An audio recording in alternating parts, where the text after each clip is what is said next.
Friends of the theater, welcome and thank you for attending the Hyperion Players' second original show, I Love My Zombie, written and directed by Brad Staggs. This production is made possible with the generous support of the JCC Indianapolis. The show will run approximately 2 hours with one 15-minute intermission. During intermission, please visit the bar in the foyer for drinks and snacks. You may bring these into the auditorium with you so that during the scary parts you can spill your beer on the shirt of the person right in front of you. This play contains mild language and themes of violence and zombies. Hopefully that doesn't come as a surprise. At this time, we invite you to silence your cell phone. Just kidding. Why would we ask you to silence your cell phone? It's just live theater. It would be ridiculous for you to spend all that time hitting that little vibrate switch just to silence your cell phone. Sorry for the ludicrous request. I don't know what came over me. Whatever you do, don't silence your cell phone. And now, sit back and enjoy the world premiere of I Love My Zombie.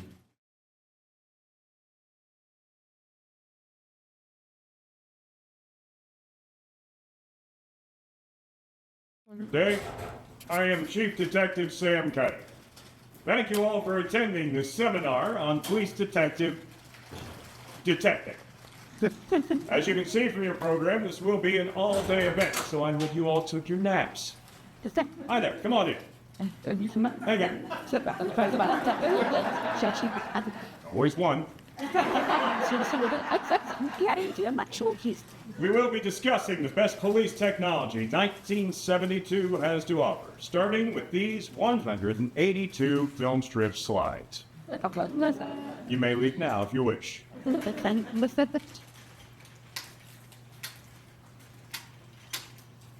Plug it. Tammy, come out and fix this damn thing. I've done it. All right. My niece, Tammy, ladies and gentlemen. Say hello, Tammy. Good. She's good with these kind of things. Yeah, okay. While she's trying to fix that, I guess I could take any questions you might have from the audience. Uh-oh. So what does that mean? There may be a problem. Define problem. Well, On a scale of 1 to dead, ready for an autopsy? you're not too far behind it. I'm sorry, ladies and gentlemen, we will have to postpone one. I should know better. You could talk about it. What? You could talk about it. Talking about what? Uncle Sam, you know what they all came to hear. Of course, they've come to hear about police techniques to create an airtight case. Come on. You know I don't like talking about it. It's why they're here. Get that damn thing out of here. All right, it appears that we will not be having any slides tonight. It's not a problem for me. Slides are the future, according to Tammy, so we have to... In the future, slides like a movie, their little sounds with funny cartoons will... You will be to tell the story? Yes, sir. Then go. She's a good kid. Not related by blood, Mike. So, you all want the story you came for? You got it. But I must warn those with bad hearts. You might want to look away. Those with small children, please, hold them tight. Don't say I didn't warn you. It was 20 years ago, in 1952. Television was just becoming popular. I wasn't a fan, of course. The show everybody wanted to watch was called I Love My Wife, and starred June Burns.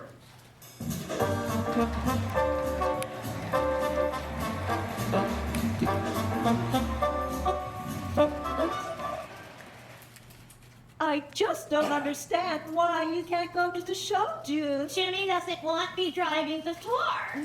Why not? I can't drive. You still haven't learned. You were driving the entire time he was gone to war in Germany. I forgot since then. June, it's just like riding a bike. You mean it has pedals? No, June, no pedals. Oh, that's too bad, Daddy. Jimmy would let me ride a bike. I'm in love, and nothing can change my mind. Oh, it's Jimmy. He's home. Maybe he'll take you to the show, June. You think so? I have the best marriage a man can find. Hello, my little turtle dove. Yes, babe. Hello, Pigeon. James, you're looking alive. Sweetie. Oh, June. God. 9-1, everybody. What the hell was that? I know, I got carried away, Meg. It's all right. It's just a rehearsal. You two can have relations on camera for all I care. You took my lifeline. Sorry, I thought the line suited me better. Really? Who told you that? Our drunk director? Hey, I'm not drunk. Yes. I don't think that. So it's a burn. Spring. I'll be in my dressing room if Jimmy here doesn't go stage 2 before the next scene. I turned down Death Valley Days for this. The rod is not on Miss Burke. The Hays Code specifically states. I know, Michael. And Miss Burke, you know that Hays Code does not allow for any physical interactions between a normal, such as yourself and Zombie? married or not, Mr. Teague, it's just not allowed. It's a stupid rule. But okay, June. Carl's people will find a cure soon. Then we can get back to having a normal show. I heard cures never did happen. I trust Carl. If he said the cure is right around the corner, you can bet it's true. Better be. Sick of being told what I can and cannot do with my own husband, and now even my own best friend is starting to get with me. The Hays Code is law. Yeah, I know. I'm just so tired of waiting for this magical cure. We are the magic makers, my dear. Hello, Carl. Hello, James. June, my dear. You look simply delicious. Look at you. They told backstage there was a problem. Oh, nothing that the head of the CAU needs to worry himself about. The Zombie Actors Union is here for your protection. Without us, stage 1's like you and me might be treated like stage 3's. All muscle, no brains. Yeah, but hey, you that's when you come out then. Okay, all set. Not here. Damn it, you want to stop. But June, she was. Oh, as long as I am producer of this show, you will address me as Miss Burns or Mrs. Teague. I don't care which. And if I ever hear you speaking like that to anyone on my sound stage again, the only job you'll be able to get is hosting a puppet show. Do I make myself clear? And then they talked to me. Will you marry me? Absolutely. Just as soon as you become half the man of my friend. Hudson. Well, funny. We're not supposed to be in romantic. Well, to hell anyone.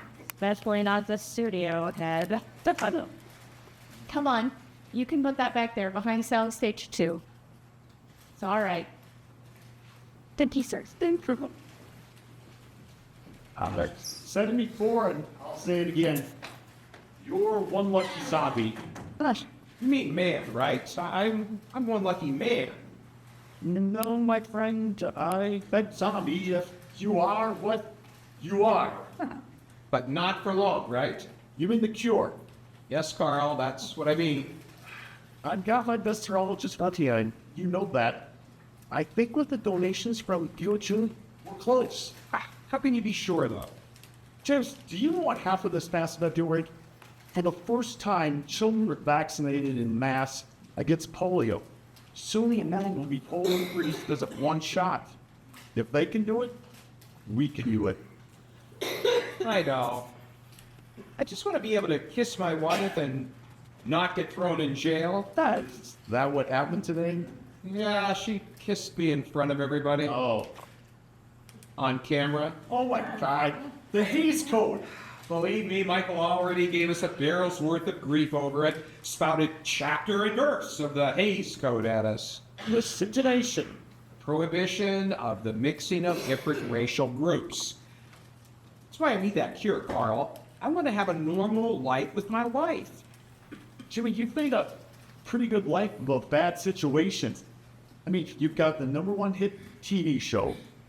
You're married to the most popular female star in the world. And you're only a stage 1. I know. I am lucky. And we had a hit show before the change. And you'll continue to have hit show. I mean, who else are they going to watch? Can I give relief? I'm thinking what? Hell, you'll outlive Jack Benny. Because So, what will you do when there are no more zombies? No zombies means no more ZAU. Diversification, my boy. That's the key to success. I've got investments in the medical field with zombie research, film labs, and even a baseball team in Brooklyn. We're going to have West Coast baseball one day, and I'm going to have a front row seat for that. West Coast baseball? You're a dreamer, Carl. Stick with film. We'll be using that forever, but We'll see, but right now I'm just making sure that you're taken care of and treated well. as well as can be expected. You know, I think the normal people expect us to kill them and eat their brains or something stupid like that. That would make a great movie. No, Carl, we already have enough problems getting people to take us seriously now. No one will want to be around a zombie if we make that picture. I know you're serious. Yes, it's true. This sticks it all. Side, show some decorum. Leave the ladies alone. I was talking to Michael. You would just stare. Sam, what are you doing here? I'm actually here to see you, Greg. You later. It's always great to see you, Side. You Say that now, Oh, Jimmy. of course, you're always welcome to... Well, special. See what's surprised at the Oh, sorry, Sai. I keep forgetting your... Stage 2. loss of limbs and extraneous body parts. This one keeps falling off. It's getting harder and harder to hide this, especially since I have a kid show. And No one on the network has seen this, have they? not yet, but that's why I need to talk to my union rep. And they really throw me off the air if they're on stage 2. That was one of the agreements to keep zombies on the air after the change. Only stage 1s. They're scared of a random body part falling off during a show might affect the bottom line. Imagine they're the Pepsi at the live spot and my teeth come out on a toothbrush. That was the funny. And, that is why we need the cure, Carl. Exactly. Sai, get back on before someone sees you with it.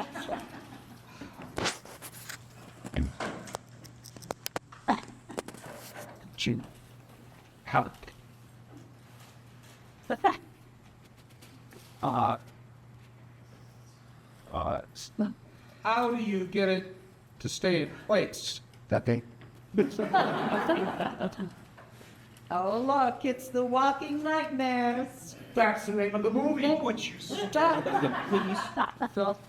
Hi there, hot son. Not even if you were Kirk Douglas. Oh, come on. There used to be a fire between us. And Come any closer and something will be on fire. You have no idea, Toad. I cannot get too excited about that. I called you a Toad. That's not out of affection. Not yet, but it means you're thinking about me. Wildflower. No, it just means And then you're thinking about me now. You'll be thinking about me later. you are sitting right next to me. How could I I know if you're thinking about me later, I'll be creeping into your thoughts when you're doing your shopping, eating your dinner, performing on this soundstage, even when you're in your bed. Get out of my path! And eventually, maybe tomorrow, maybe next week, maybe next year, you won't be able to stop thinking about. And that's when this Toad becomes your handsome prince. I have to get to makeup. Chick. Thinking, that gentleman is handsome.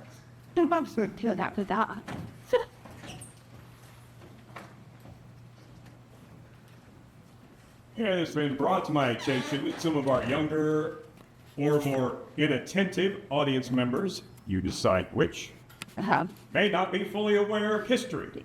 Not everybody has your memory for the facts. We're here for a seminar. Didn't they read my book? Absolutely, I'm sure. Really? I'm not so sure. Why don't we find out? How many of you mouth breathers have read my book?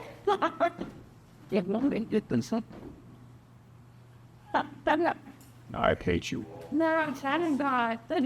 Luckily for you, my book, Stop Asking Stupid Questions and I Won't Shoot You, will be on sale in the lobby as you leave. I recommend picking up a copy. Uncle Sam, What? you don't have any of your books here. What? I think it'd be good idea to sell them. Why not? The venue wanted to cut his sales. Good thing. Maybe the little books are people have to tell a little bit more from the book. Suppose so. All right, listen up, illiterates. Just ask import cars are a tool of Satan. World War II was a thing that happened. They may need a bit more than that. How do we have an education system for infants? All right. What we didn't know is our boys destroyed the Axis bastards. Was that Hitler had come up with a master plan that would change everything. But here's what you won't read in the history books, though. Toward the end of the war, the Nazis saw the writing on the wall. Just before he killed himself, Hitler released the ultimate chemical weapon. You mean before he escaped to Argentina? I am so glad we're not really related. Now, this chemical weapon had never been tested. Our boys thought it was just fog on the battlefield. For 4 years. Then in '49, the first medical reports started coming in. Bad skin condition was what they called it at first. Truth is, we didn't know what was. Truth didn't come out until 1950. A diary that was found by the Ruskies was sent to us when they started having medical problems they couldn't understand. In this diary, Hitler himself refers to what he calls the Herrentot Protocol. That means brain dead protocol. Thank you, high school German dropout. What they were trying to do was make the enemy more, Easier to kill? amenable. Yeah, much easier to kill.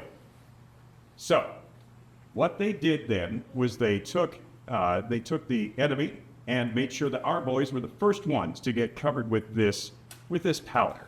But they weren't the only ones, of course. All the people who were helping them who breathed in the, Particulate. yes, those. Now, here's the interesting part. The fog didn't just create one kind of zombie. It created four. Stage 1 zombies. Just like normal humans, only with what you might call a horrible skin condition. When the change happened, the people who loved them already continued loving them, while others thought they were a curse on mankind just because they were, well, different. Cut them by stage 2s. Stand down, Junior. Stage 2s. Stage 2s were the people who were helping our boys. You know, the medics, the doctors, the drivers, etc. The stage 2s were just like stage 1s, only with one major difference. Body parts would fall off. The hands and out. But as long as it could put back in, it was still useful. These are my favorite. Can I? Let's hear it. Stage 3s are mostly women. The nurses, Red Cross volunteers, and caretakers work with front lines. The virus made them with rubber straws, the white rose the nerves. They rely on making them go force the zombie. Deep down, they're still in there. That they are. And then, there are the stage 4s. What? We don't have any here. Oh. Much too unpredictable. Stage 4s have been known to stalk people, to move in menacing ways. They're incredibly difficult to kill, and they've even been known to engage in cannibalism. Please, sir, some of these people are innocent. There are no innocents. Not anymore. But, if you want to know who the most powerful person on television in 1952 was, he's standing right there. And nobody messes with Jim.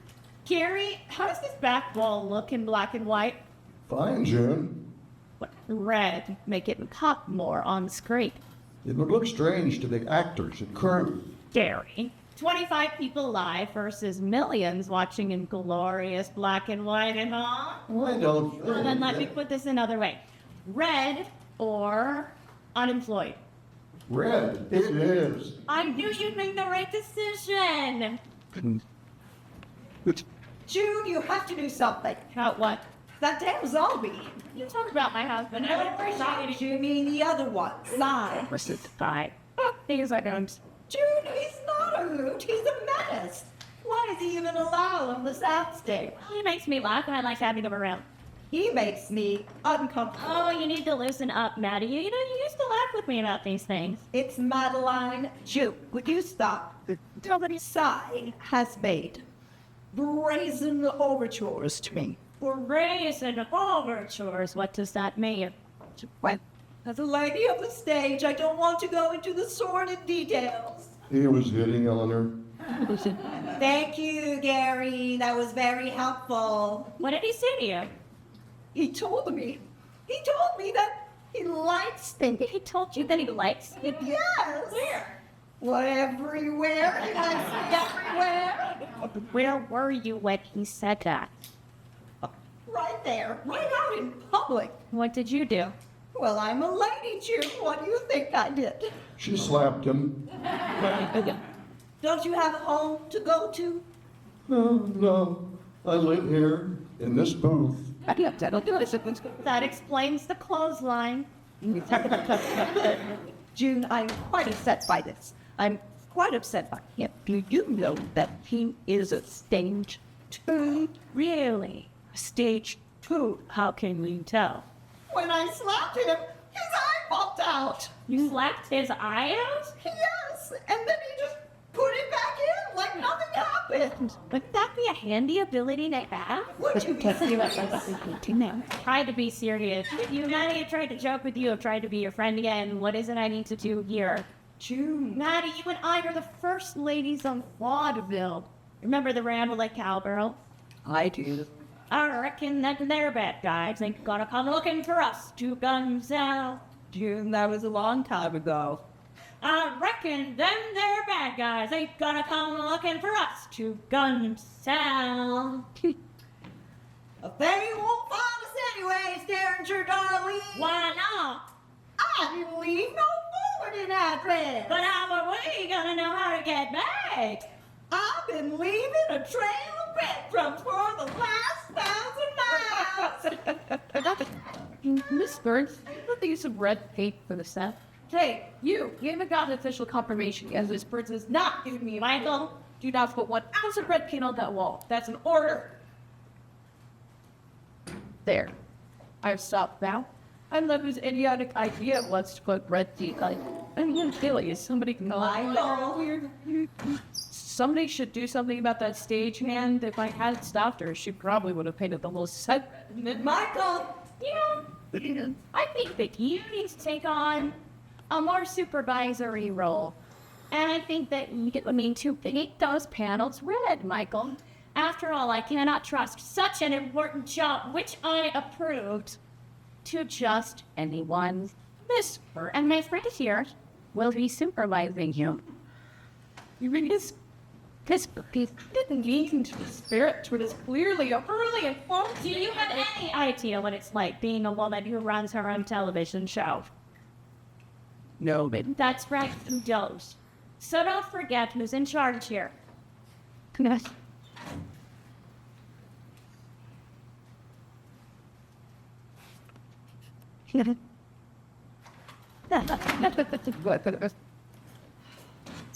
Looks like you've got work to do. This Nice job, idiot. You almost got yourself fired. How was I supposed to know? If you would just keep your mouth shut and let me handle things, we might have these zombies out of our lives. But you just managed to bring them closer.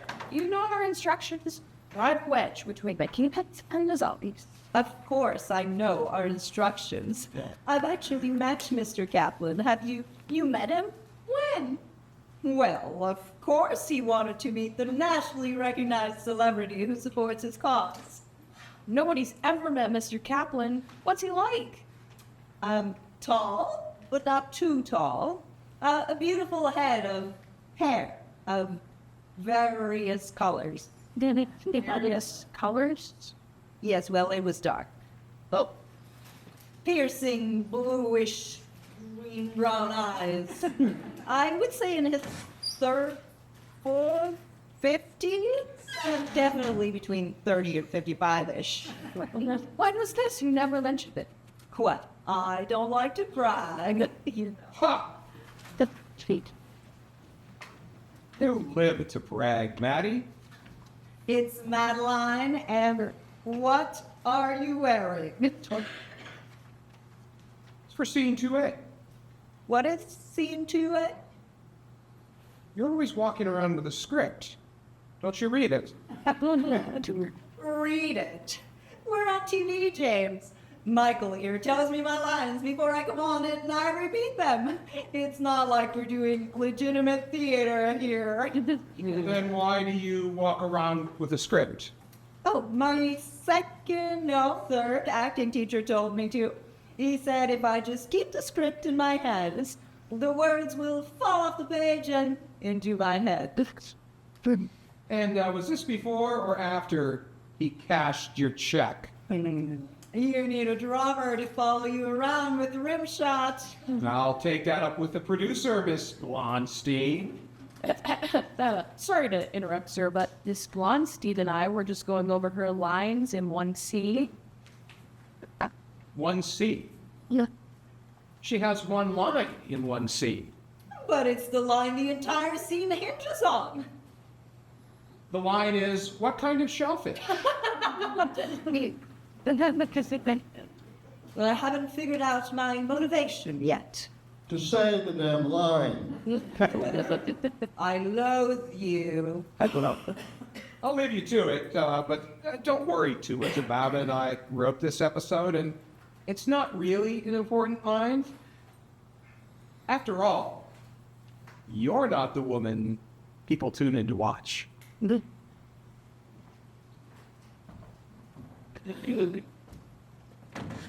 Not the woman people tune in to watch. I received over a dozen letters last week alone from adoring fans, people who love me.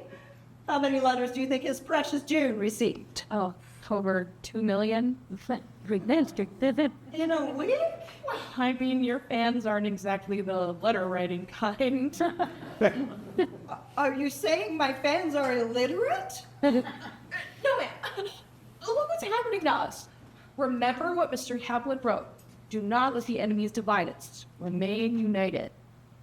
You're right, Michael. That's why I keep his book with me at all times. Keep the zombie horde off balance. Don't let them know their true motivations. He's an amazing fan. You're brilliant to put it inside a script cover. I know no one ever reads the scripts anyway. Did he autograph it for you? What? Mr. Kaplan, did he sign your book? When? When you passed it. Why, yes, he did. Can I see? Can you see what? His signature. His signature? Yes, can I see his signature? You know, Michael, it's such a personal thing between Mr. Kaplan and myself that I would rather keep it that way. I understand. There's...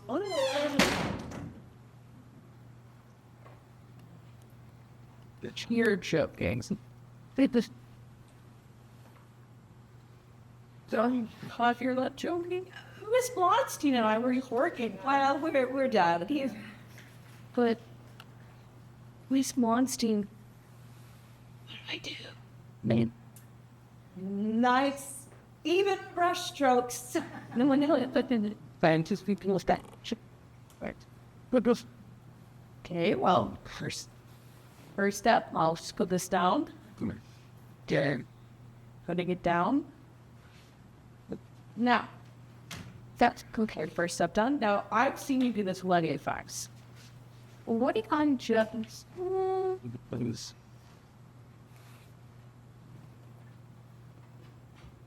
But... Stop. Foot. No. Pen.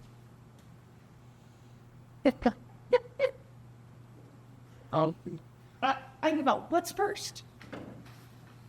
Yeah, I knew that. Just testing you. This is gonna get done in record time.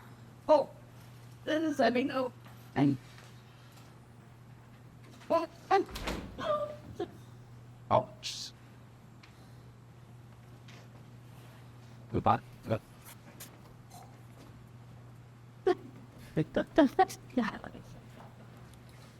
Oh, you shouldn't worry about Michael.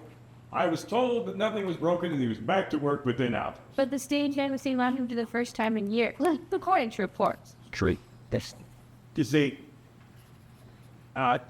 you shouldn't have to worry about him, but just in case, you know, the book that Maddie Blonstein was referring to was actually a self-published mimeograph called The Zombie Curse, How to Protect Yourself. Because of self-published, nobody were capable or could on the works. So, I Love My Wife survived by the sheer will and determination of June Burks. The show also put a friendlier face on zombies, something that was really near to the time when they didn't have too many friends. your memories are extremely vivid. Oh, you have no idea. Where are we? Oh, this is Jimmy Teague's dressing room. This is so cool. Real Hollywood dressing room. Yes, but remember, it's just a memory. It's just a bakery. You got to walk up this wall. So, okay. Yeah, let's go get some ice on that, shall we? Eat weird. Jen?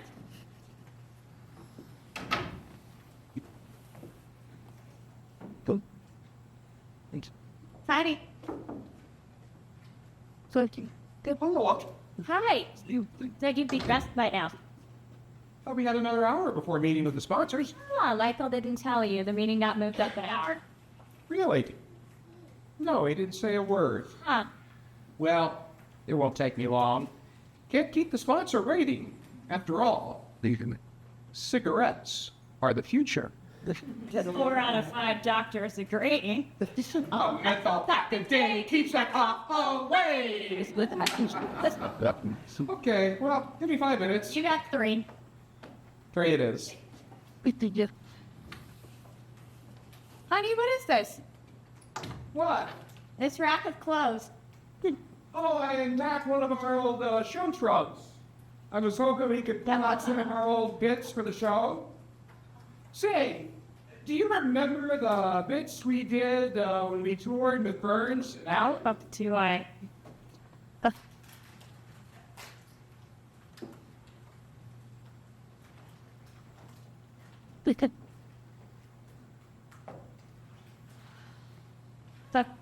Oh, I haven't seen some of these in years. I'll go ahead and take a look through them. I'll see if you anything that jogs the memory.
I guess I remember. Yes, my dear, you do. Jimmy, can I sing this? Sigh, don't you knock? No, not in Japan. Like you're too afraid to knock. Yeah. The other day I went to push a doorbell, and I lost a finger, and I had to chase this squirrel with 6 blocks to the trees to get it back. All right, back, and it's all mine. I think it's mine.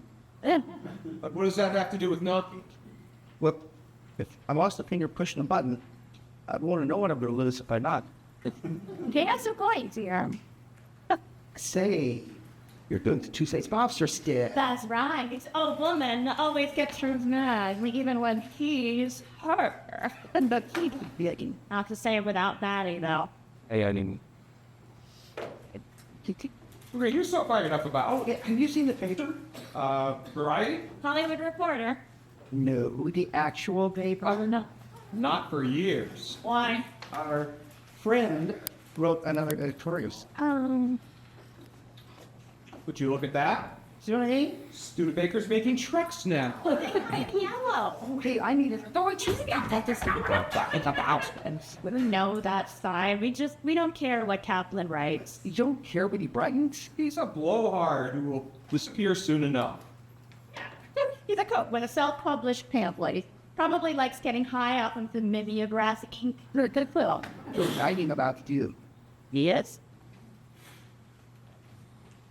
Here it is.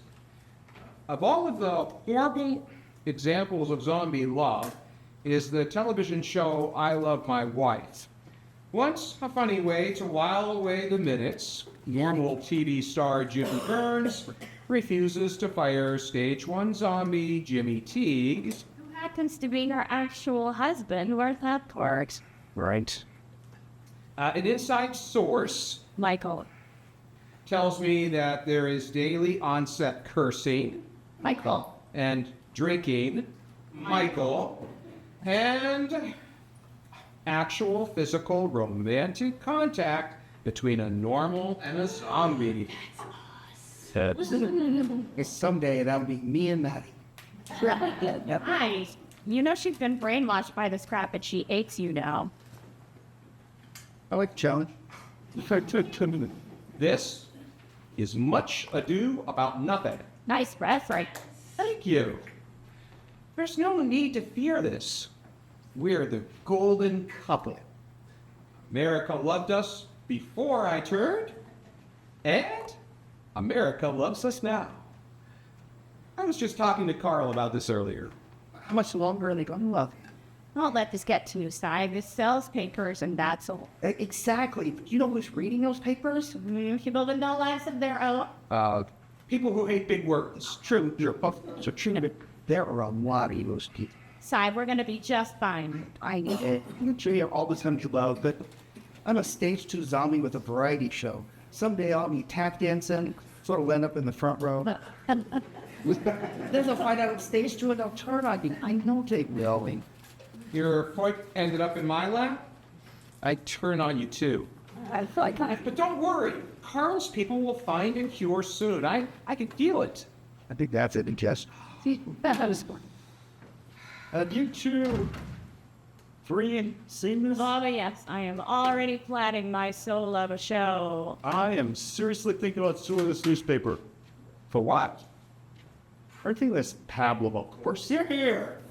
What good will that do? We don't even know who Kaplan is. That's true. Nobody's actually ever seen him. I heard that he's a seedy guy who lives on ugly international waters, sailing to seedy ports of call to have his way with seedy women. And who told you this? Gavin. A seedy guy, no doubt. Look, both of you need to stop and take a breath. Troublemakers like this raise the ire of a segment of the populace quickly, and then they're forgotten just as quickly. You know, someday people are not gonna fall for this overblown fiction disguised as knowledge. No, instead, we're gonna have the best and the brightest in positions of power. The people we can trust who will tell us the truth through our 20-inch television screens while we drink our coffee made in less than a minute and eat our instant meals. I want to live there. That's your best gonna get. 1 minute coffee and instant meals. Next thing you'll be telling me we'll be able to throw away our dinner dishes instead of washing them. Carl, you deal in the future. Don't you have any hope for it? Okay, let's suppose we survive these attacks from the press intact.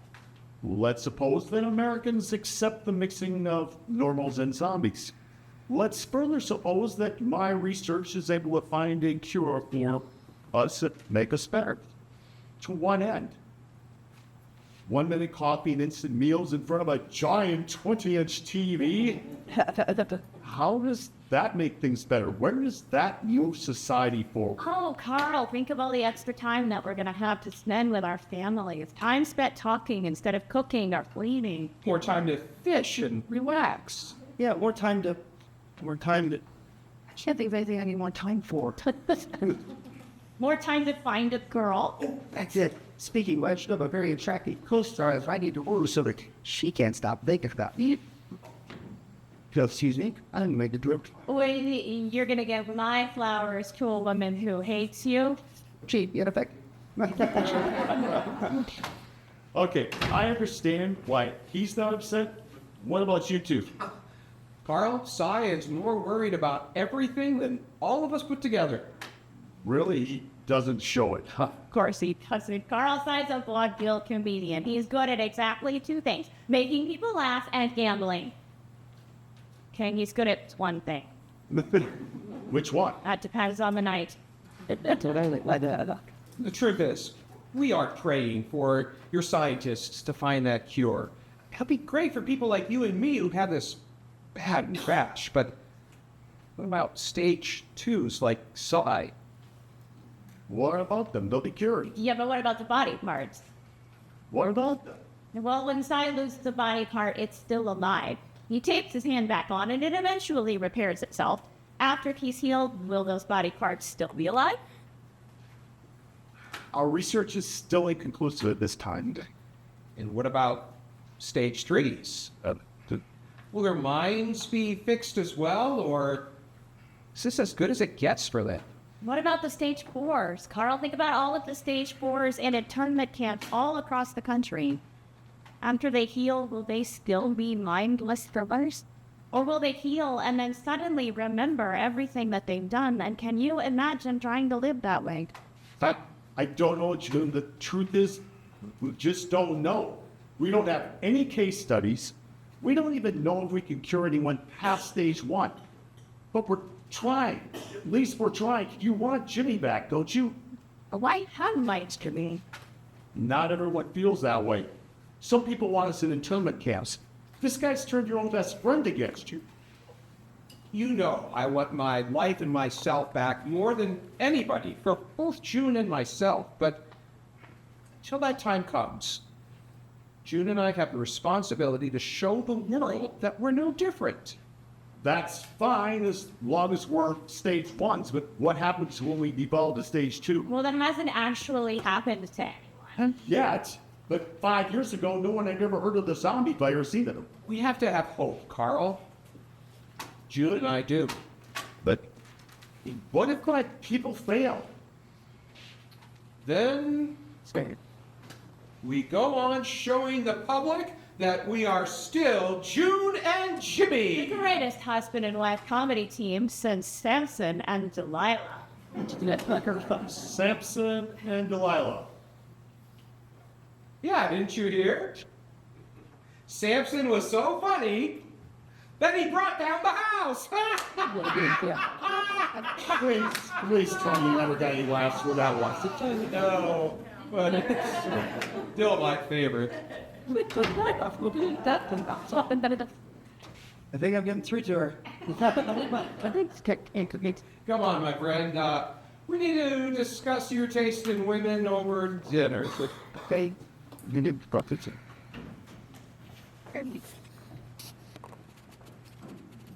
Now, before I got this case, I used to wonder what kind of Hollywood star had thought they were God's gift to acting. I mean, after all, who has a bunch of big pictures of themselves just laying around? And then I met Madeline Blonstein. Yeah. Yeah, the truth is, Maddie's not such a bad gal. I mean, sure, she absolutely hates being called Maddie. She, hates being second banana on the TV show. But Doug. And obviously, she hates zombies. But, all in all, there's a heart in there. Somewhere. She hides it pretty well. She does that.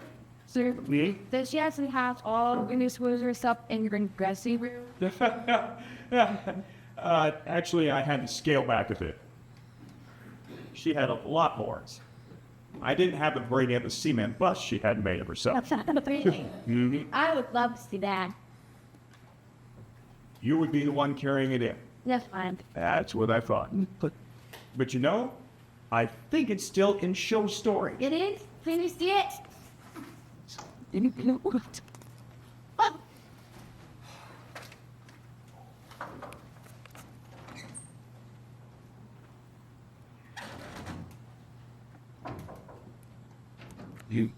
Miss Blonstein, hello? Miss Blonstein, are you here? Miss Blonstein, are you alive? Oh, Michael, it's only you. Yes, Miss Blonstein. Miss Blonstein, you're turning into one of them. Michael, It's okay. Nobody has to know. Well, We'll sneak out back to a waiting car. They'll whisk you away to a farm upstate where you live out your days while I wait on you. Michael, it's only my beauty regimen. Thank God. You would have hated the farm. It's a... Yep. You open. Can you believe that idiot Cy Greenblaum showed up here today? With flowers, no less. Flowers? Yes, flowers. They look just like the crap from June's dressing room. I couldn't believe it. I beat him with the flowers and sent him back in. Flowers are nice. See, are they? No matter. He had a lot of talk. Yes, you did. Baby. Why are you in my dressing room? This Blonstein had incredible news. My agent called.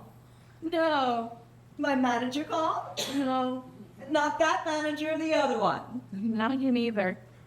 Then what could be more important than my career? I'm meeting him. Him who? Mr. Kaplan. How? I received this in my mailbox today. No address, no stamp. Somebody put it in my mailbox. Dear Mr. Eastman. Who's Mr. Eastman? I am. You could put that up. I didn't even know you had a last name. Mr. Kaplan does. I have taken great interest in your career and even greater interest in your personal feelings towards those creatures which have infected our life. I would like to meet with you tonight to discuss how we may move forward with the separation of the undesirables. I will send a car for you. Sincerely, Mr. Kaplan. I don't believe this. Did you tell him? What? When you met Mr. Kaplan, did you tell him about me? No, Michael, I did not. Oh, well, then how does he know about my personal feelings? They say he has people everywhere watching. Did you get a letter, Miss Blonstein? What? Are you meeting with him tonight? No, Michael, I am not. Oh. So this is just fan top correct. That's right. Man talk. Can you tell me what to expect? What to expect? I was meeting him tonight. Oh, I have a feeling it will change your life, Michael. I understand. Thank you, Miss Blonstein. Yep. I'll say hello for you.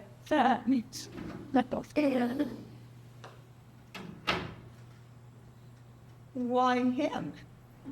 I... Why him and not me? I've been faithful to you. I've followed you since the beginning. I've dreamed of you. It's me, isn't it? I'm not good enough. I'm not what you want. I'm not what you need. What? You really shouldn't feel sorry for Maddie. She's just being a bit melodramatic. She has a lot more of those pictures, and some of them are a lot bigger than these. But this is the point in the case where things get a bit strange. The point where things start getting a bit wonky, one might say. Because zombies are involved. See, different people start telling different versions of the story, and the timeline gets a bit muddy. Why not tell her what you do know? Oh, look, Sam. Thank you, Sherlock. I was about to do that. Go. What we do know is this mysterious meeting took place in the warehouse on the Lower West Side. A very dark warehouse. So if I could please have my dark warehouse mysterious spooky lighting. Thank you.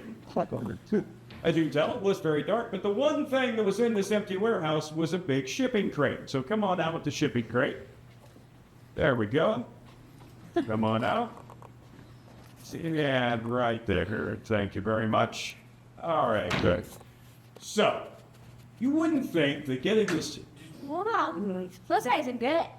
Yeah, I told you not to get in their way. Okay. You would think that getting a mysterious letter from a mysterious stranger telling you to meet him at a mysteriously empty warehouse wouldn't make you go there, but as we know, Michael wasn't exactly an honor roll student. Hey, I have a terrific idea. Let's just jump in that boxes thing. It's fun. You are still in... Good Lord. Tammy, I didn't mean to call you an idiot. You're more of a lovable match. That's... Hello? Hello, Mr. Kaplan? Your driver told me to come straight up here. Hope that's okay. Hello? No, you're so Michael. Be a man, damn it. That's very good advice, Mr. Eastman. Mr. Kaplan, sir, where are you? Good evening, Mr. Eastman. Mr. Cougar, sir, what are you doing here? Same as you, Michael. I doubt that. Aren't you here to meet someone? Who is it? Sir, I really... Mr. Kaplan, perhaps. Sir, this is my personal time. Michael, you need to relax. Really, just relax. Got a little secret for you. Sir, Mr. Kaplan will be here any minute, and I don't think it would be a good idea for you to be here. Michael, I need to have you tell me the truth now.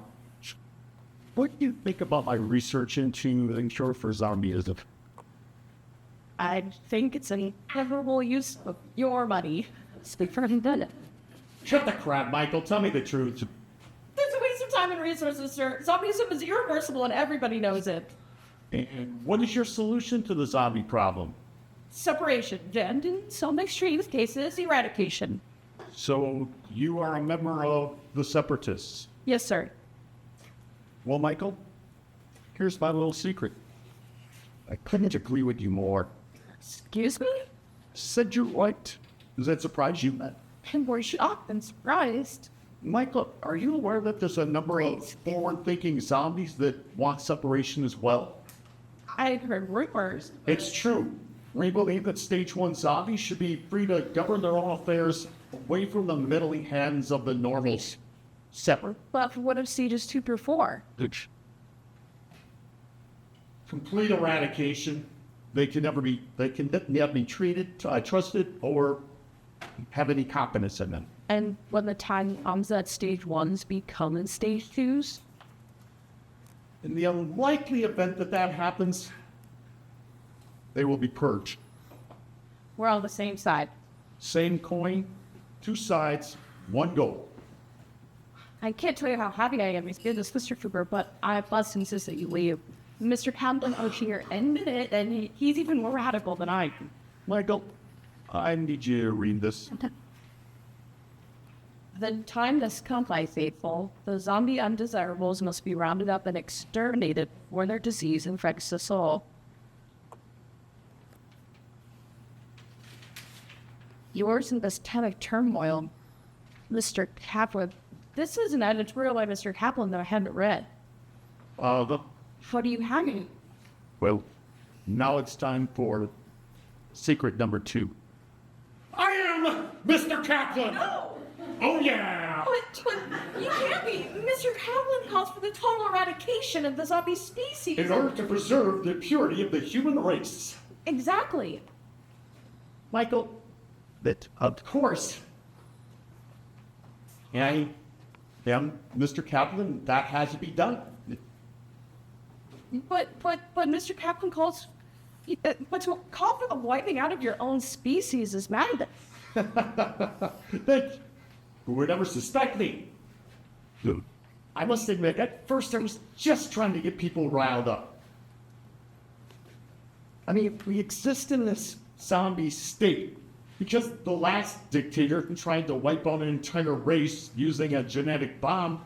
I didn't think people would actually follow another madman. But we did. And we do. Oh, don't be upset, Michael. The loudest and most obnoxious voice will shut down the rational mind every time. Why am I here, Mr. Cooper? I think we're past the formalities. You can call me Carl. Why am I here, Carl? You and your diva Maddie aren't very good at picking private spots to espouse your personal views. What? I overheard you on the soundstage. But that's when I knew you could be an asset. We can work together to achieve our common goals. Separation. But how do the radical writings of Mr. Kaplan lead us to separation? Have you ever had eggle over anything, man? Never. Michael, Only the set, but SST, the which one was top. June doesn't always get what she wants. Remember, if both sides start from their final offer, there's no room to haggle. But the normal start from a position of total eradication, and the zombies want total freedom. The answer lies somewhere in the middle. Separation freedom for the zombies with partial eradication in the extremes for the normals. Now you see it. Stage 1s don't want stage 2s, 3s, and 4s around any more than you do. But what about couples like June and Jerry? He's a stage 1 that will fight us. Sacrifices must be made. You know, there's just one thing I still don't understand. What's that? Well, Miss Blonstein bragged to me about having met Mr. Cap. You, but she never told me who we were. There's one thing you really must learn about actors, especially actors like Madeline Blonstein. They lie, quite literally, for a living. Never trust an actor. I didn't supposed to take it the others, but now Miss Blonstein. What do you want me to do with this? Keep it. It'll appear in tomorrow morning's newspaper. Thank you, Carl. What's next? Do you still have that letter I sent you? No, I burned it so no one would find it. Good thinking. Now, in this crate, I've got some anti-zombie, pro-freedom flyers that need to make their way into the public. Can I see? Certainly, go take a look. Carl, there's nothing but Emerson and shells in here, and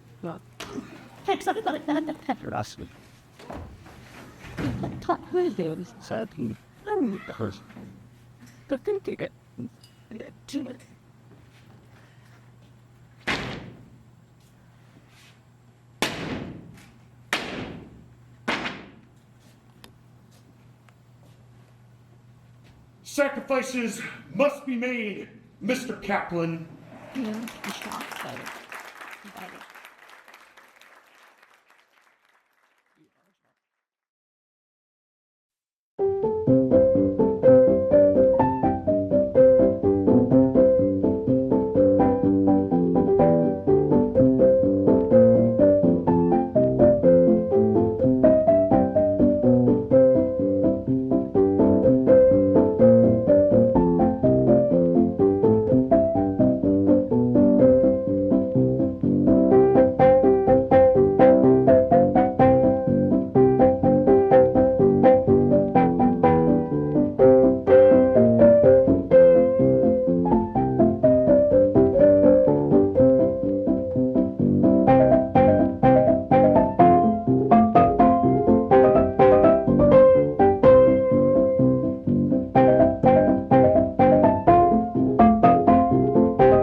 So you think this is confusing for you?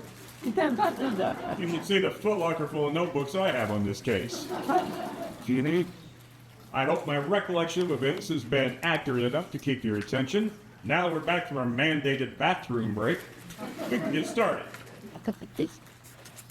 What are you doing? We're in the middle of a seminar. And I got hungry. stop. Where did you get that? Out front to this or beer. Excuse me. Here. That's not even that life is clicking just for you. Yes. Good job, Tammy. Good job. You know what I should probably do? I should make sure that nobody who shouldn't be is drinking that beer. Where was it? Just go out front. We can't miss it. Good. Thank you. Ladies and gentlemen, I'll be back. And there's an extreme police professional. Do we still happen to know now that admission's over? Or beer sale? No!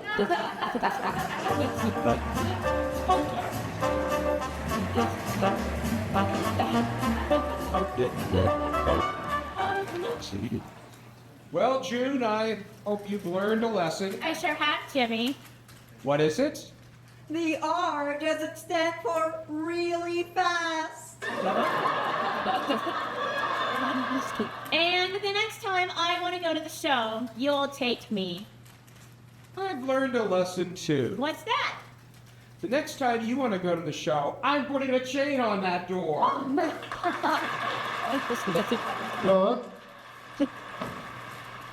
That's a wrap. Have a good weekend. Thanks, Gary. Thank you, everybody. Have a great weekend. Gary, have you heard from Michael yet? No, but then nobody talks to me anyway. Look at damn. Wonder what's wrong with her. Oh, Michael's been gone all day. I heard that she actually had to tell herself how good she looked today. She's never been sick before. Must be something bad going around. She's probably recovering from a long night of reframing her photograph. Hey, I have a great idea for next season. All right. What is it? A live audience right here in the studio. I don't know, June.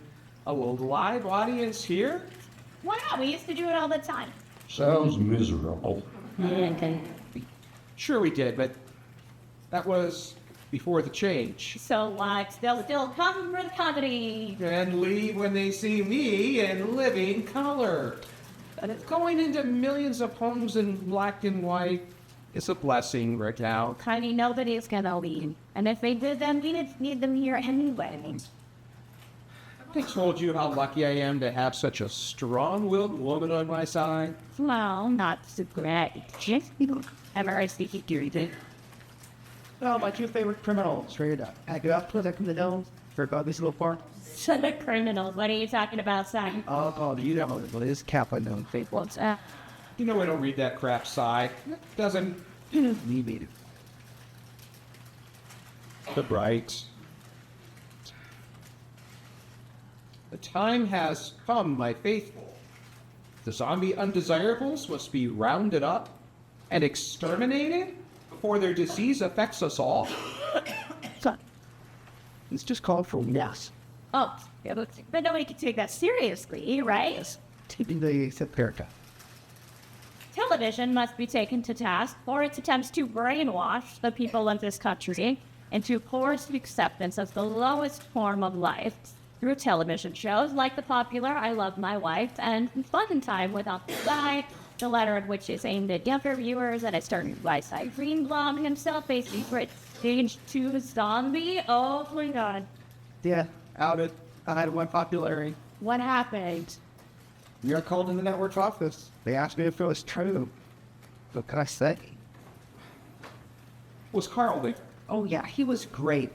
He played based on my talent. He said a lot of words in Latin. He took a pencil and threw clear across the room.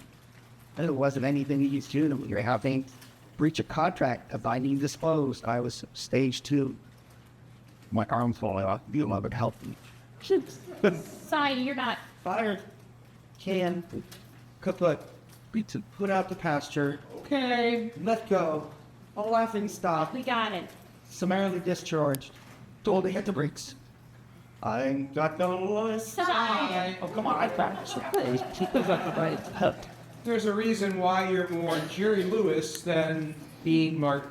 That's what I'm sure you, but Okay, there has to be somebody that we, right? There's somebody that we can talk to, and Natty thought that you'd be pre-sheets to the wind and 20 miles away by now. Well, you're half right. What are you doing here? I would be gone by now if you hadn't called this damn meeting. I did call it. Well, somebody did. I was told to be on the soundstage now. Gary, did you call a meeting? Right, as if anybody would come to that. Wait, good point. Well, if you didn't call the meeting, then who did? Right, Mrs. Teague? And you are?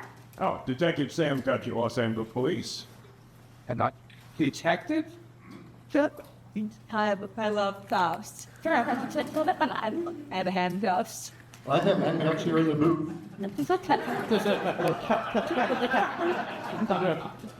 Yeah. I just sit down, Miss Blonstein. Okay. Damn. How can we help? It's actor. If everybody could please take a seat. I'll protect us.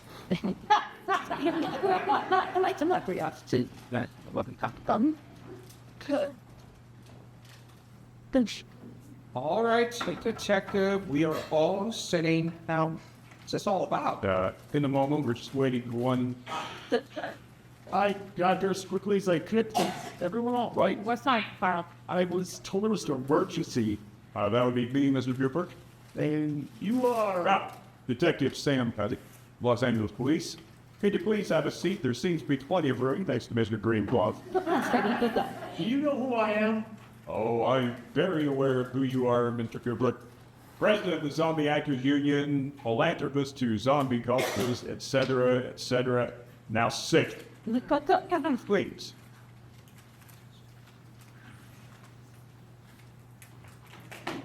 Thank you. Obviously, I'm aware of who all of you are. For instance, Junebert and Jimmy Teague, weekly, highly rated comedic television and stage partners. Are you a fan of the show? Never seen it. No, I believe that television is a passing fact. What responsible parent is going to let their child sit in front of a 13-inch television when there's work to be done? I look forward to it going the way of the dinosaur. Here, here. Oh, Miss Madeline Blonstein. Sounds sexy when you say An actress who only has a career because Mrs. T has fired you. Yet. Hey, bucko, I performed Shakespeare at the Old Vic.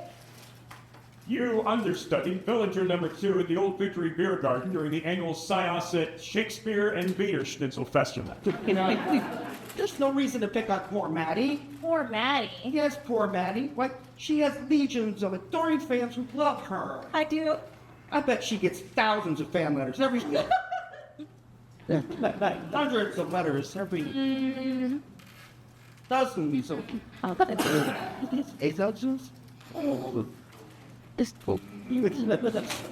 Cy Greenblaum. Uncle Cy to your fans. Of course, vaudeville legend, met it during the war. Oh, and we can't forget Stage 2 Zombie, who was just fired by the network today. What? It's okay, I'll bounce back. No need to be concerned, my dear. Concerning with me. Good riddance. All right, and Gary, the director. Hello. Oh, all right. What's your last name, Gary? Just Gary. No last name? I used to have one, I think. Been up here so long, I forgot. I know Beth doesn't catch on. Okay, now that roll call is complete, why'd you bring us here, detective? I have a question for you. Does anybody here know the whereabouts of your assistant director, Mr. Michael Eastman? Or, as his real name suggests, Miss Michelle Eastman? What? Really? You won't work with her on a daily basis and you didn't know he was a woman? That's why he stared all the time. He stared all. At any rate, you know the whereabouts of Miss Eastman. No, she has been gone all day. We assumed that she was sick. Miss Blonstein, do you have something to say? We? No, nothing. Is there a problem, detective? Huh, you could say that. You see, I happen to know where Miss Eastman is right at this moment. The city morgue. Yes, everyone, so now, what happened, detective? Oh, now that's an interesting question for which I don't really have a good answer. You see, Miss Eastman was found in a shipping crate down at the old garment factory, in the chair factory there at the garment district. What was she doing there? The question really is, did anybody here talk to her last time? Anybody?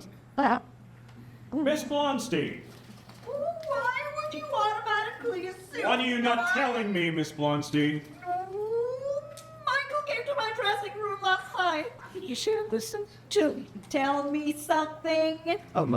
That he was going to meet Mr. Kaplan. The Mr. Kaplan. Yes, he showed me a letter he received from Mr. Kaplan. Wait a minute. You saw a letter that Michael got from Mr. Kaplan. Yeah, you know Mr. Kaplan, the writer? We know who Mr. Kaplan is. Maybe you don't. What's that supposed to mean? What I'm about to say does not leave this room. Understood? Absolutely. Okay. All right. When we found Miss Eastman inside the freight, a copy of today's Kaplan editorial was in her pocket. Oh, yes. We've all read that. Oh, but this was an original typed copy signed by Kaplan himself. We believe that Miss Eastman was Mr. Kaplan. What? And we think that's what got her killed. How's that? Well, it's very simple. Inside the crate with her was the murder weapon, sealed into the crate. Also inside the crate was some skin, zombie skin. We believe that the zombie found out Miss Eastman's secret identity and killed her for her incendiary writing. Brilliant deduction, detectives. Yes, maybe. There are still a few elements in this case to deal with, such as, where were you last night, Mr. Gerbert? I was at home all evening pouring over reports from my medical team. Really? Anybody verify that? And then leave my 18-year-old bottle of scotch. And you didn't call me? It was only one bottle. Oh, stop joking! Michael is dead. Sorry, Maddie. It's just my natural defense mechanism. I apologize as well. Miss Blonstein, you seem quite upset by this. He was a friend, detective. I see. And if I ask you where you were last night? I don't remember. Excuse me. I don't remember. Why not? Because when I drink too much, I don't remember what happened. So you're telling me that you don't remember where you were or what you did last night? Detective, if you're trying to imply that Madeline Blonstein had anything to do with Michael's death, I can assure you this lady was not the children. Miss Blonstein, Mr. Greenblaum is a stage 2 zombie, therefore cannot legally be used as a character witness unless you agree. Do you agree with his opinion of your characters? Yes, I do. And you, Mr. Greenblaum, About me. you had quite a reason to want to kill poor Miss Eastman last night. Why would I want Michael dead? I'm pacifist. You were a medic during the war. Yeah, a medic. Even a pacifist can turn to aggression when being outed as a stage 2 in the press. You were just fired yesterday. I just read that editorial today. How was I supposed to know last night what would be published this morning? Oh, well, you might have gotten a peek at the letters that he showed to Miss Blonstein last night, or you might have read the actual editorial. She had it in her pocket. Detective, I have many things. An actor, dancer, comedian, a professed coward, but I am not killing. All right, this. Where were you last night? He was having dinner with us, detective. That's true. You were still able to get into the Brown Derby. It was a blast night. Well, after that editorial this morning and the news of Miss Eastman's death turns out tonight, I wouldn't try going to any restaurants anytime soon. Well, I suspect our appetites won't be returning for a few days. Weeks. Or months. You do. And you, Gary, where were you last night? Right here, In the studio? in this booth. And what were you doing? Well, let me check my calendar. Solitaire. That's not what I've heard. Can anybody verify that? Yes. How do you suck it up? Miss Blonstein, do you still have the letters that Michael shows you last night? No, I don't believe so. You don't believe so. I mean, no, I don't have it. Are you sure? Detective, if she says she doesn't have it, she doesn't have it. I see it. If I asked to see your dressing room, I'm sorry, Detective, but at this point I must insist you have a search warrant. You must insist. Miss Blonstein is not a zombie, therefore not under your jurisdiction. No, but she is under mine. She's an employee of my production company, and as such, she is afforded my protection. You won't look through 1 inch of this studio without that search warrant. All right, agreed. But here's the most cliche thing you'll hear all day. Don't leave town. You got it. Any of it. I'll be back, and I'll have that search warrant.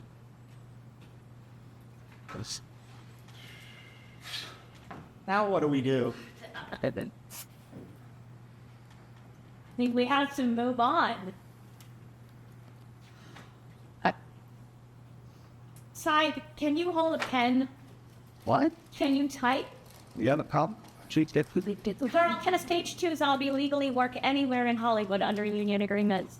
Well, sure, as long as they don't appear on camera. Sign, you are now a writer on I Love My Wife. Yes. What a great idea, June. Have 3 ideas for episodes. Alright, there's some people that will use it. June, the big office just called. What do they want? They want to see you and Jimmy right away. Tell them we're on our way. Prepare to serve. Well, alright, everyone.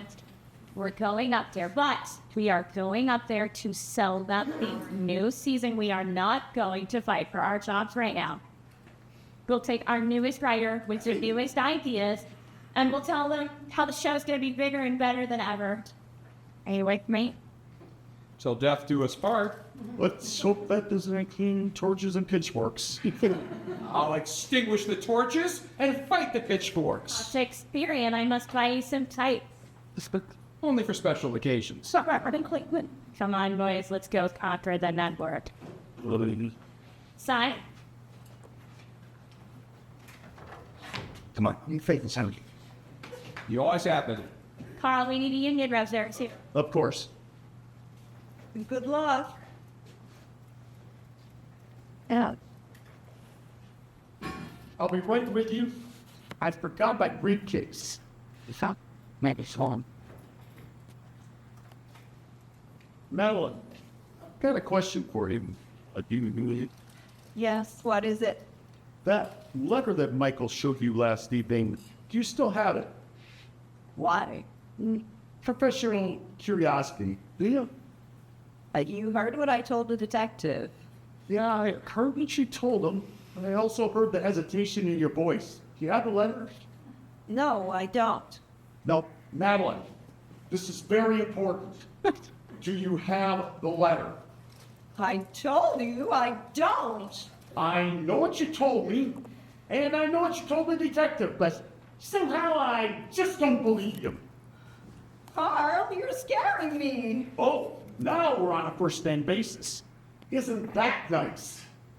Madeline, I know you still have the letter. Tell me where it is now!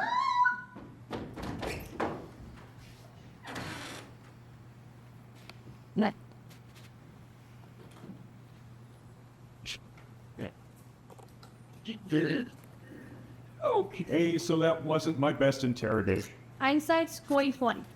Don't ever try to make me feel good again. See, nobody knew where Madeline had run off to. I mean, her whole world been turned upside down, what with, being verbally attacked, Michael's death, and strangest of all, not being repulsed by size. Strange district. Indeed. As I said earlier, June Burns was the most powerful woman in television. However, after 2 hours of negotiating, she soon found out just how powerful the network was. No, they can't treat us like this. Honey, they didn't fire us. No, but we only have 2 shows left under a furry contract. And personal care. Oh, they don't want me out there talking to people right now. June, we'll finish the current contract and then we'll do what they ask. No! I can leave the show quietly, and then you can do next season as a solo affair. I am not doing this show without you. You won't be. Cy and I can be your secret writers from home. We just can't be here. So why did you just let me quit? Breaking your contract, that's going to cost you. I don't give a damn about the money. I think I need to file a lawsuit here. Are you all right with that? Yeah, go ahead.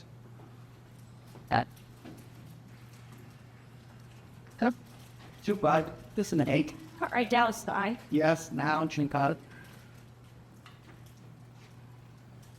Did Jimmy ever tell you what happened to during for 45? Yeah? Told me that she saved his life. Did he ever tell you wrong it happened? So I appreciate that you're trying to distract me, but I'm not trying to distract you. Pointing to the story. Hi. If Jimmy doesn't like to talk about the war. Why don't you tell me? That's you gotta understand that I was the worst corpsman ever. I'm a stage comedian, entertain the troops, make people laugh. So they made me a corpsman. I don't know whose bright idea that was. Well, they could have given you a rifle and made you walk behind a tending. That was not a bad well. I started out as the guy that could entertain anybody. I can make anybody laugh. Not General MacArthur. That man has no sense of humor. Probably the reason I became a corpsman. Regardless. But what the newsreels never showed you, and he would never show you, it's all the blood. All the boys got home, fewer limbs than they came over with. All the death. Pain. Knowing that you did everything right, it's still doubling. Because the humor can't survive that. Not even for a profession. I lost my... Couldn't laugh. Couldn't smile. Couldn't even fake it. You? Yeah. Me and every other corpsman I knew. Saddest part about it is that we know that the war was almost over. And that didn't stop the bleeding and lost limbs and the dying. And one day, men started coming in and they're all covered with this ash, soot, right? There were a lot of casualties. It was a big battle. Got wounded everywhere off the litters. I was walking past this one and a hand reached out, grabbed my leg. I looked down and there's this captain in there. Army, combi, army out of captain's bars that I will never understand. Cost me 20 box tops. That I believe. So I kneeled down. He asked me how his men were doing. And I told him that, they were pretty banged up, but they get better than they got. It seemed to relax a little bit. And then I noticed that he was holding his side. He was literally holding the wound closed where he had been shot. What? Why? There were a lot of people hurt worse than me. No, there weren't. I went to look at it, and he ordered me not to. He ordered you. He didn't want anybody to know about it. Luckily, I was at least following orders, so I started putting pressure on it. I told him he needed to stay awake, stay alert. He needed to stay with me, talk with me. Now, normally, when I tell one of the boys that they needed to talk to me, we talk about the girl, her hometown, what your idiot husband said. What? Tell me a joke. That was it. He wanted a damn joke. Told him I didn't know any. He insisted, and he kept insisting. So after months, I told him the jokes. Do you remember what it was? Yeah. The why Samson was Delilah's favorite comment. I think so. I brought the house down. Still gets me. He was laughing so hard I had to tell him to settle down. I started telling him other jokes, the little bits and gags that keep him awake until they could take him into surgery. He was still laughing, and then took him in.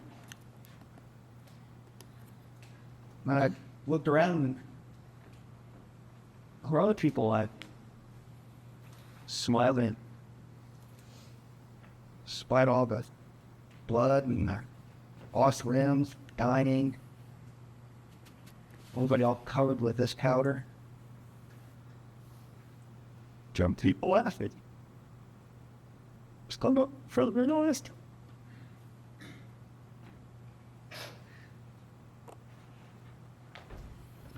Ready?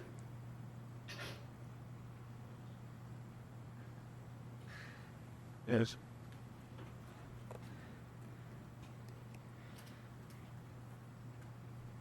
Jimmy's been telling people for years that I saved his life that day. Because I kept him from leading to this. Sure. That's just true, bud. Jimmy saved my life that easy.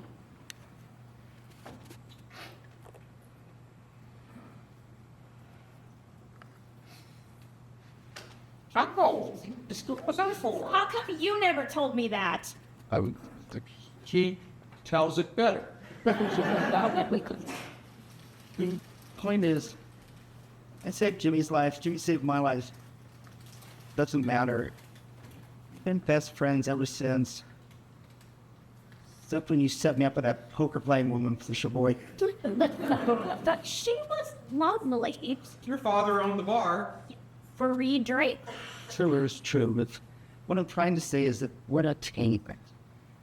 You need writers for a new show. Well, they'll make it a state. At least you'll still have Maddie. I'm not sure she's gonna stick around without her part having crime. Yeah, they were like two peas in a pod. Here's the part I don't understand, though. Michael never seemed like an instigator like Kaplan is. Because, no, Michael seemed more like a bullet to them. Oh, I'm sorry. Forgive me for speaking out the dead. How truth is truth, alive or dead. Do you think he really was Kaplan? No, why would he show my future wife letter hand from himself? They were best friends. He was just told about it. Meet me in Maddie's dressing room in 5 minutes. What 5 minutes? She scares me sometimes. There's a mystery afoot, Jimmy. I hit my beloved's dressing room in 5 minutes. Really? You too. 5 minutes. Guess I'll give myself some coffee.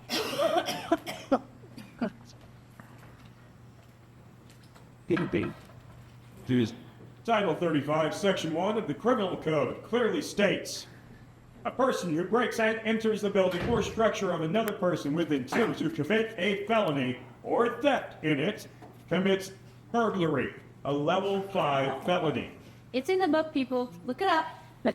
I bring this up because along with his other crimes such as deceit, threatening behavior, murder, and just being a downright nasty individual, it seems that Girl wants to go for the entire enchilada and add breaking and entering to his resume. Also, for all you young people that are out there mixed with cool or fun, remember, prison's the next doctrine is like a crime. Just say nothing. Thanks. And that's pretty catchy. Oh, thank you, a bit standing right here. I'm sure you did. As you can tell, Carl was none too happy about the possibility that Maddie had the letter that Mike showed to her. Yes, he shows well about that before turning Michael into a pin Galloway. The hobby men go through all this really minister got locked up and they shit the way it is. Really? After everything else he's done, that's where you draw the line. But it's just so personal. I'm pretty sure Michelle Eastman includes. Thanks. Wow. The first mistake many criminals make. Letting their emotions get the best of them. The threat he made it. That he did. Show him Title 35, Section 1 again. Remember, we're always watching. Yeah, so you better watch out. Better not cry. Better... Tammy!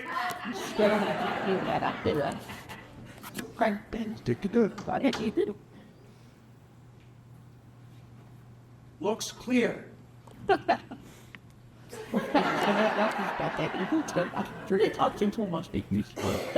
Oscar like Oh, dear! Oh, you two make enough noise to wake the dead. Okay, come on. Come on, let's get out. And how we Becky. Why are you dressed like that? Oh, I didn't want to arrest me. What? I didn't want anybody to recognize me. Oh, good plan. How would they not recognize you? This is a studio for your show. All these people work for you. And that's the costume you wore in the first season, episode 8, when we broke into that club. See, I knew it would come in handy again. You know how the Lone Ranger has that mask and Superman has those eyeglasses? Yeah? This is my alter ego disguise that makes me unrecognizable. No. No, it doesn't. It makes you look like a French trade robber who uses a mind.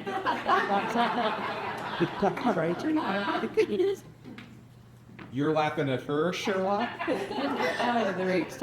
This is a mystery. We're looking for clues.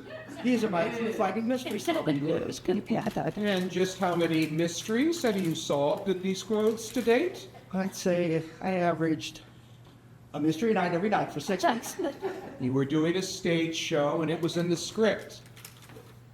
I'll have you know that Basil Rathbone himself gave me this, dear stalker. Basil Rathbone left it behind in a taxi and you grabbed it before he returned. Well, I wanted it. Basil Rathbone is an actor, not an actual detective. Still a nice hat. Come on, we need to split up and look for that letter. We know it's fine. Like, What do you think it looks like? well, if I had to guess, I'd say piece of paper with writing on it. What? A piece of paper with writing on it. Oh, yeah. Wow. Oh, You're obviously not the first ones here. how do we know Maddie didn't get drunk and do this herself before she left? Because she'd never let her underwear hit the floor. What are you doing? Oh, over here. Oh, I found it! Oh, it's in the vanity. What did it say? Dear Miss Blonstein, me and the missus think that you's the bestest part of that show you's on. Oh, look, and this is finding your ex. Of course, she keeps a letter from her only fan in here. I think I know where it is. Oh, where? Did she pay it? What? Yeah, I was an extra of this film one time, and the murder happened. Why would she eat the letter? So that she'd always know where it is. Elementary, my dear. Remind me never to let the two of you have coffee after 3 again. Forward. But What can you see out the picture that one? Oh, no!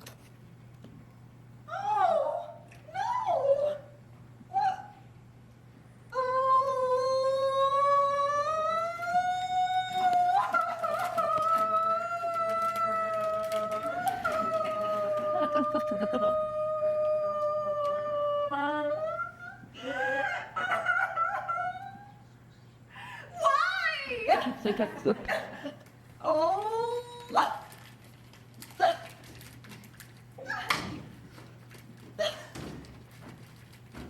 March. She approached. oh. You did this to yourself, you old wash. You got yourself into this mess with your high and mighty, better than now attitude, and you know it. Why did you suddenly start hating Jimmy? Just Because he changed? Besides, he's been nothing but nice to you. You, Madeline Blonstein, are an idiot! no. There! Come out! I haven't got motor shoes! June? Maddie! Hi! Who else is that there? Hi, Maddie. It's Greenblaum. No, Jim, I don't see any mold on these baseboards here. Don't make another step. You're not taking me in a mistake. I thought you said you had a gun. I didn't say it was here. I have 3 questions. Number 1, what are you doing here? Number 2, did you do this to my dressing room? And number 3, why are you two dressed like it's Halloween? You don't want to know about the Halloween costumes. Fair enough. The room was like this when we got here, Maddie. What happened? Obviously, somebody's looking for something. Is that what you are doing here? Looking for something? Yes, Maddie. Why did you say something to me instead of this? You were gone when we got back from the network, Petey. You didn't ask me to go to the network meeting. And I'm your co-star. Honey, I didn't think you wanted to go. We thought you wanted off the show. I just wanted the show to be what it was before. Before the change. Yeah. And now? Michael was my best friend after you two started dealing with the change, you know. I know. You didn't have to die. I know. I don't want to die. I have never let. Why? You're always been so nice to me. It'd never be nice enough to you. You know that Michael was not Kaplan, right? Well, we don't think so, Maddie, but how would you ever prove that? I stupidly bragged to him one time that I had met Mr. Kaplan. What, you bet Kaplan? No, but I told him I had. I had to be the one who knew his hero. So, But don't you see? When I told him I met Kaplan, he was impressed and asked me all kinds of questions about him. Why wouldn't he have told you right then and there if he was Kaplan? Right, and he was so proud to show me the letter he received from Mr. Kaplan. he was a Kaplan. No, he just got caught up in the cause, felt needed and wanted. You know, Maddie, whoever made this mess was probably looking for the same thing we were. The Kaplan letter? Yes. Why? She seems pretty upset. It's him. Oh,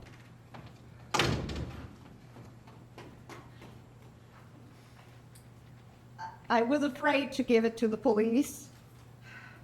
It's the last thing Michael left for me. I just want to find Michael's killer.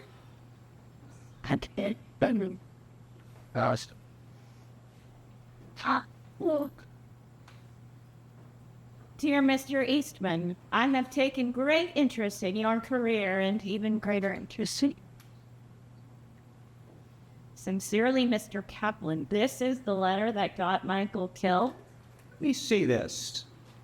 And he was finally going to meet his hero. I'm so sorry, Michael. There's something about this letter. What? Oh my God! What is An emergency! What? There's no axiom in police work. All it takes is one mistake So what? to catch a bad guy. You have to make mistakes, bad guy. No, the bad guy makes the mistake and then we catch him. What if the bad guy doesn't make a mistake? Bad guys always make mistakes. Then why are there so many unsolved cases? Why are you still here? I think I'm about cleanups. Good call. Couldn't. You see, normally this kind of case is pretty open and shut, except where zombies are involved. Then it gets a bit messy. After all, stage 1, stage 2, no fingerprints on zombie hands. Didn't know that, did you? That's why we have these seminars. I hope you wrote that down. No fingerprints on zombie hands. There will be a test later. But you never know exactly what the next surprise is going to be.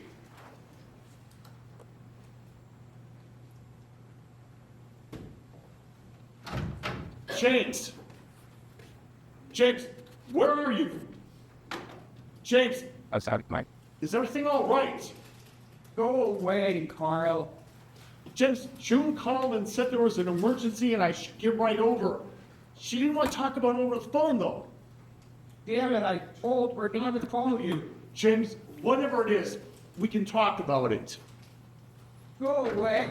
Oh, Carl, thank God you're here. What's going on? It's the door. I can't find the key, and nobody can get inside, and Jimmy's back there, and What's wrong? Right. This? Jim's? Huh? Okay, you try talking to him. I'm gonna go find an axe or something to get inside that door. Jim. James! Jimmy! Go away. I'm holding your arm. We got Right. Oh my God, you look like hell. Stop it, Carl. The stage 2. This is a kid. When? Oh, today, not long ago, it just started happening. I felt dizzy and nauseous, and before I knew it, my hand came off, and I didn't even realize it until I looked down. Carl, everything we've worried about, we can change. I guess we can. Carl, I need to know, when will the cure be ready? I need it before the network finds out that I'm a stage 2 and fires me like they did Psy. Yes. That would be unfortunate. Come on, Carl, just tell me how much longer. That's the unit 6. What's so funny? What's so damn funny? Ah, you are Jimmy boy! You just made my day! What? I have been waiting for years for the day when you would finally become a stage 2. Why? Are you kidding? The most popular stage 1 zombie on the face scene ice of the earth finally devolving into a stage 2? This'll prove to the normals that anyone can change. They will panic. But the cure? Wake up, Jimmy boy! There is no cure! It's your research, the scientists. We give you thousands of dollars to... The research, the scientists, blah, blah, blah, blah, blah. There is no research. There is no scientists. And your money? Well, it's helped me live the type of lifestyle I like to live. God's sake, without that cure, you'll become a stage 2 like me. Got a little secret for you, Jimmy boy.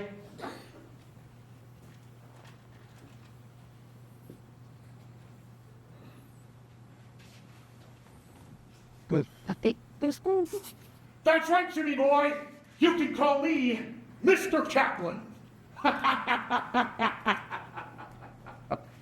How? It has been so easy. Just carry a little touch-up makeup with me. Been right under your nose the whole time. And now, I'll say that my magical miracle syrup has cured me just in the nick of time.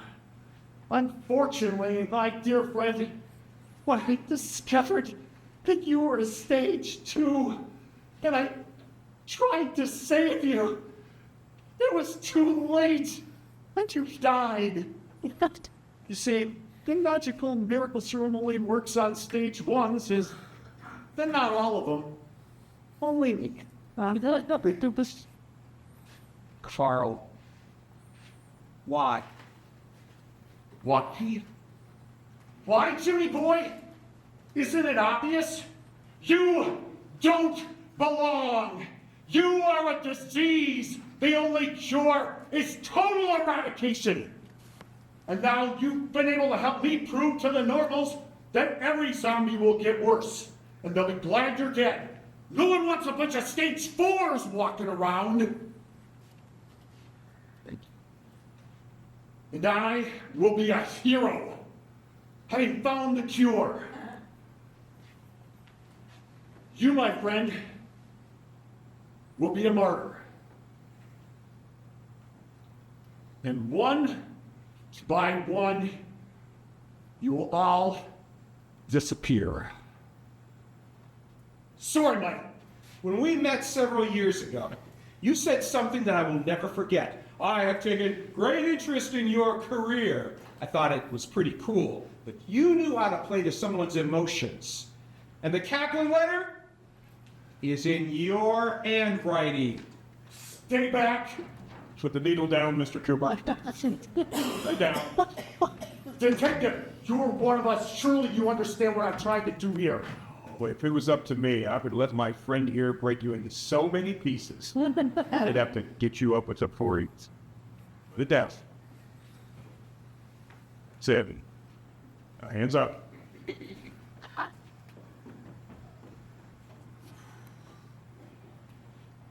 That's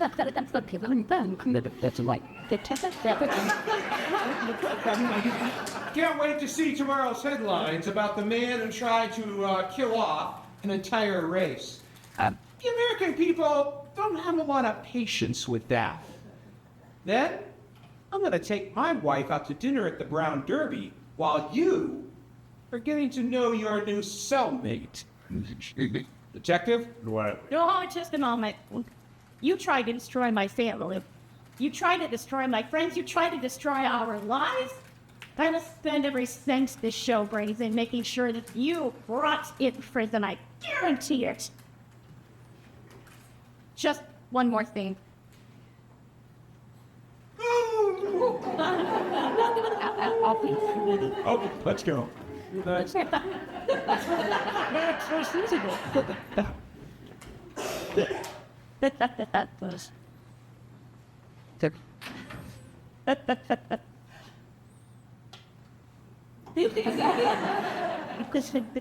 Let's go home. Oh, I bet you never asked.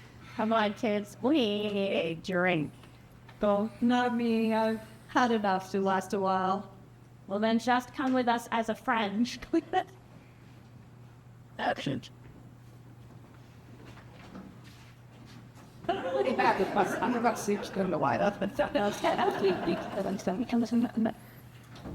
Right. And that, ladies and gentlemen, is the Kaplan Papers case. You have an amazing memory. Oh, thank you, Tammy. There's just one thing. What's that? Doesn't seem like you really did that much. And what exactly do you mean by that? Well, you kind of showed up, accused a lot of their own people, and then did the arrest. What did you think I did? I thought that maybe you had fine, maybe this be this big chase, and it just doesn't seem like that much was all. Did you get that from your parents? I just thought this used to be glamorous. A big Hollywood murder with zombies and TV stars. Well, I did become chief detective because of this case. It has been 20 years. When I see your parents, you are not going to believe what your niece just said to me. In June, I was just having fun. If it's anything that will get her into trouble, we don't know her, Sam. Oh, hi there. Honey, there's... Oh, did we interrupt the seminar? No, I think we're pretty much done. Let's just go to dinner. Do we have to leave now? Uncle Sam is telling about the way you kicked Carl. Kicked Carl? Wait a minute. Look, she wanted me to tell the story of what it... You know, memories. You've been telling the Kaplan stories, paper stories again, wouldn't you? And you did it without us. Hey, what's the holdup? All right, folks. How many of you heard? Wow, Dad's on the job again.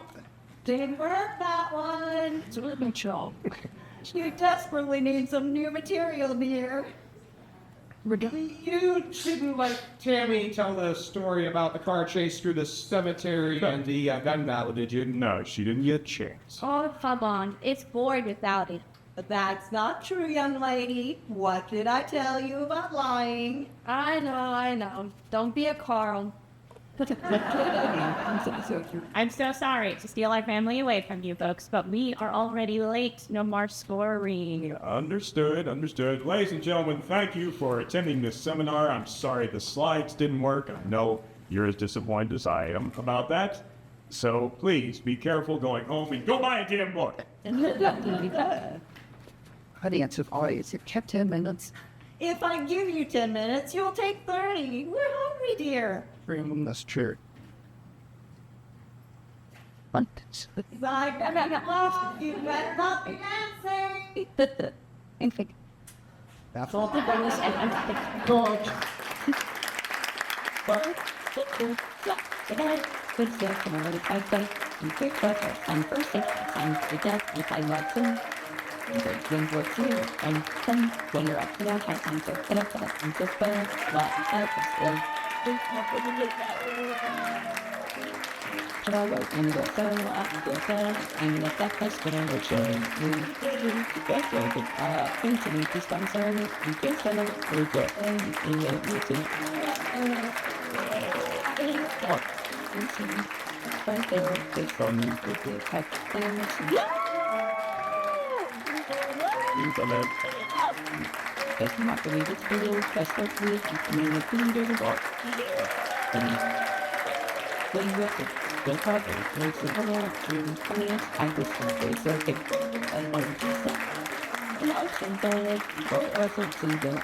you.